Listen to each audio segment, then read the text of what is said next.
உங்களுடைய மொபைல் நம்பரை சொல்லாமலே வந்து ரீசார்ஜ் பண்ண முடியும் அப்படின்னு சொன்னால் நம்ப முடியுமா? அது எப்படி அப்படிங்கிறத வந்து நம்ம இந்த வீடியோவில் பார்க்கலாம். பிஎஸ்எல் நிறுவனம் இருக்குல்ல, அவங்க வந்து என்னென்னா பெண்களுக்காகவே ஒரு சேவை ஒன்று ஆரம்பிச்சிருக்காங்க. அதுக்கு பேர் கவாச் எண் சேவை.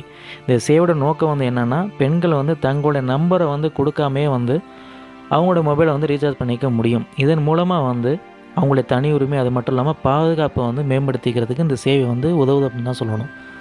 கூகுள் பே அது மட்டும் இல்லாமல் அந்த ஃபோன்பேயோட வளர்ச்சி அதிகரிச்சிருந்தாலும் இன்றைக்கும் மொபைல் கடையில் போயிட்டு ரீசார்ஜ் பண்ணிக்கிட்டு இருக்க வாடிக்கையாளர் இருக்க தான் செய்கிறாங்க. அதுலேயும் குறிப்பாக பெண்கள். அவங்க வந்து என்ன பண்ணுறாங்கன்னா, தங்களுடைய நம்பரை வந்து 3வது நபர்கிட்ட கொடுத்து ரீசார்ஜ் பண்ணிக்கிறாங்க.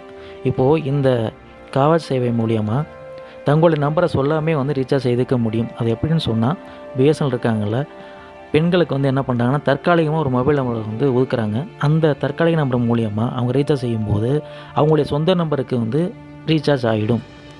இந்த தற்காலிக மொபைல் நம்பரை எப்படி வாங்குறது அப்படின்னு சொன்னால், பிஎஸ்என்எல் கஸ்டமர் கேருக்கு ஃபோன் பண்ணிவிட்டு அவங்க கேட்குற டீட்டெயில்ஸை கொடுத்ததுக்கப்புறம் அவங்க ஒவ்வொரு மொபைல் நம்பருக்கும் தற்காலிக மொபைல் நம்பரை வந்து எஸ்எம்எஸ் மூலிமா அனுப்புவாங்க.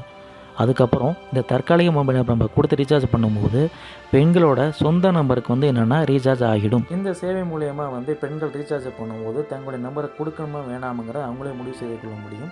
இதன் மூலயமா வந்து பெண்களுடைய தனி உரிமையும் சரி, அவங்களுடைய பாதுகாப்பையும் வந்து அவங்க உறுதி செய்து கொள்ள முடியும்.